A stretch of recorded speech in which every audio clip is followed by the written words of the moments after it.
ఎక్కడైతే తన పాదయాత్రను ముగించుకున్నారో అక్కడే రాజశేఖర రెడ్డి గారు ఈ ఫైలాన్ ఆ రోజు పెట్టి మహాసభ పెట్టి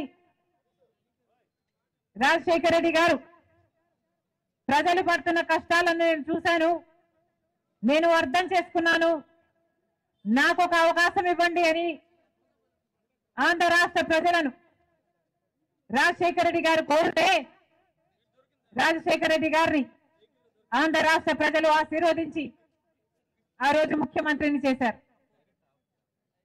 ఆ పాదయాత్రలో, ఆ ప్రజా ప్రస్థాన పాదయాత్రలో రాజశేఖర రెడ్డి గారు ప్రతి వర్గాన్ని వాళ్ళ ఇబ్బందులని చూశారు.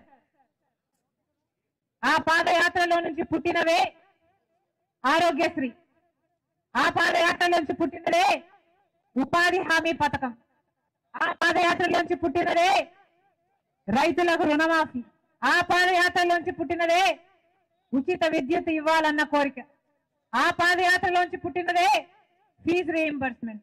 ఇలా ఆ పాదయాత్రలో ఎంతమందికి ఇల్లు లేవు అని చూసి రాజశేఖర రెడ్డి గారు ముఖ్యమంత్రి అయిన తర్వాత 46 లక్షల పేద కుటుంబాలకు ఇల్లులు కట్టిన మహానాయకుడు వైఎస్ రాజశేఖర రెడ్డి గారు. రాజశేఖర రెడ్డి గారు ఎక్కడైతే ఆ పాదయాత్రను ముగించుకున్నారో అప్పుడున్న సర్కారు మీద పోరాటం మొదలుపెట్టి ఆ పాదయాత్రను ఇక్కడి వరకు తీసుకొచ్చారో ఆయన బిడ్డగా, రాజశేఖర రెడ్డి గారి బిడ్డగా ఆ పోరాటానికి కొనసాగింపుగా మళ్ళీ పేదవాళ్ళ పక్షాన నిలబడడానికి ఇదే ఇచ్చాపురంలో ఎక్కడైతే రాజశేఖర రెడ్డి గారు ఆయన పాదయాత్రను ముగించుకున్నారో దానికి కొనసాగింపుగానే రాజశేఖర రెడ్డి బిడ్డ ఈ రోజు మళ్ళీ ఆంధ్ర రాష్ట్ర ప్రజలకు మేలు జరగాలి అని తన ప్రస్థానాన్ని, నా ప్రస్థానాన్ని ఇదే ఇచ్చాపురంలో మొదలు పెట్టదలుచుకుంది రాజశేఖర రెడ్డి బిడ్డ. మీ అందరూ ఆశీర్వదించాలి. రాజశేఖర రెడ్డి గారి ఆశయాల కోసం నేను చేస్తున్న ఈ ప్రయత్నాన్ని ఆంధ్ర రాష్ట్ర ప్రజలే కాదు, రాజశేఖర రెడ్డి గారి అభిమానులు యావత్ ప్రపంచంలో ఎక్కడున్నా రాజశేఖర రెడ్డి బిడ్డను ఆశీర్వదించాలి. కాంగ్రెస్ పార్టీ రాజశేఖర రెడ్డి గారికి 2 సార్లు ముఖ్యమంత్రి అవకాశం ఇచ్చింది. రాజశేఖర రెడ్డి గారు కాంగ్రెస్ పార్టీ ద్వారా రైతులకు రుణమాఫీ చేయగలిగాడు. రాజశేఖర రెడ్డి గారు కాంగ్రెస్ పార్టీ ద్వారా ఉపాధి హామీ పథకానికి రూపకల్పన చేయగలిగాడు. ఇలా రాజశేఖర రెడ్డి గారు కాంగ్రెస్ పార్టీకి ఎంత చేశారో రాజశేఖర రెడ్డి గారి కోసం కూడా కాంగ్రెస్ పార్టీ అంతే చేసింది. ఈ రోజు వరకు కూడా రాజశేఖర రెడ్డి గారిని మెట్టిన పెట్టుకుంది కాంగ్రెస్ పార్టీ. సోనియా గాంధీ గారు అయితేనేమి, రాహుల్ గాంధీ గారు అయితేనేమి వాళ్ళతో మాట్లాడినప్పుడు నాకు వాళ్లకు రాజశేఖర రెడ్డి గారి పట్ల ఎంత గౌరవం ఉందో నాకు అర్థమైంది. ఈ రోజు వరకు మాట్లాడుతున్నారే రాజశేఖర రెడ్డి గారిని అవమానించిన పార్టీ కాంగ్రెస్ పార్టీ అని, రాజశేఖర రెడ్డి గారి పేరును ఎఫ్ఐఆర్ లో పెట్టిన పార్టీ కాంగ్రెస్ పార్టీ అని ఇంతగా మాట్లాడుతున్నారే. రాజశేఖర రెడ్డి బిడ్డ ఈ రోజు ఇక్కడ నిలబడి మీ అందరి సాక్షిగా చెప్తుంది వాస్తవం లేదు. నిజానికి రాజశేఖర రెడ్డి గారిని సోనియా గాంధీ గారితో నేను మాట్లాడినప్పుడు రాజశేఖర రెడ్డి గారిని ఎంత గౌరవిస్తున్నారో నాకు అర్థమైంది. ఆవిడ నాతో చెప్పిన మాట, రాజీవ్ గాంధీ గారు చనిపోతే రాజీవ్ గారు చనిపోయిన తర్వాత ఆయన పేరు కూడా సిబిఐలో చేర్చడం జరిగింది.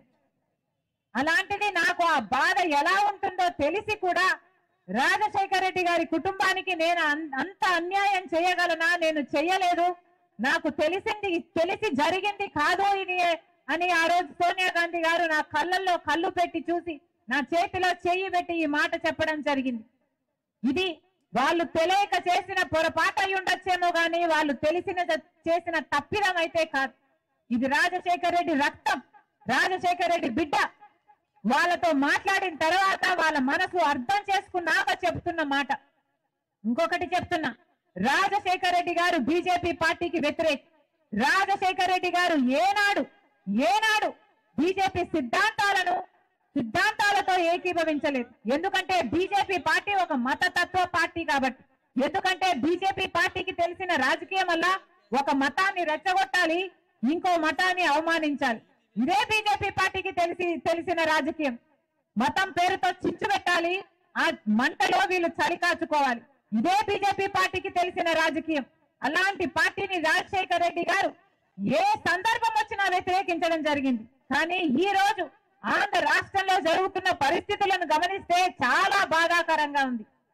అసలు ఈ రోజు ఆంధ్ర రాష్ట్రం మొత్తం బీజేపీ పార్టీని తృణీకరించి ఒక్క ఓటు కూడా వేయకుండా, అసలు ఒక్క ఎమ్మెల్యేని గెలిపించకుండా, ఒక ఎంపీని గెలిపించకుండా బీజేపీ పార్టీ మీ అంతగా తృణీకరిస్తే ఆంధ్ర రాష్ట్ర ప్రజలు, ఆంధ్ర రాష్ట్ర నాయకులు మాత్రం బీజేపీ పార్టీకి బానిసలైపోయారు.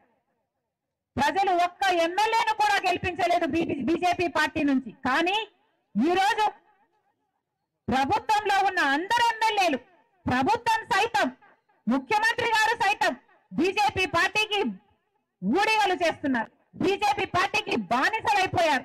ఆంధ్ర రాష్ట్ర ప్రజలను కూడా బీజేపీ పార్టీకి బానిసలు చేయాలన్న ప్రయత్నం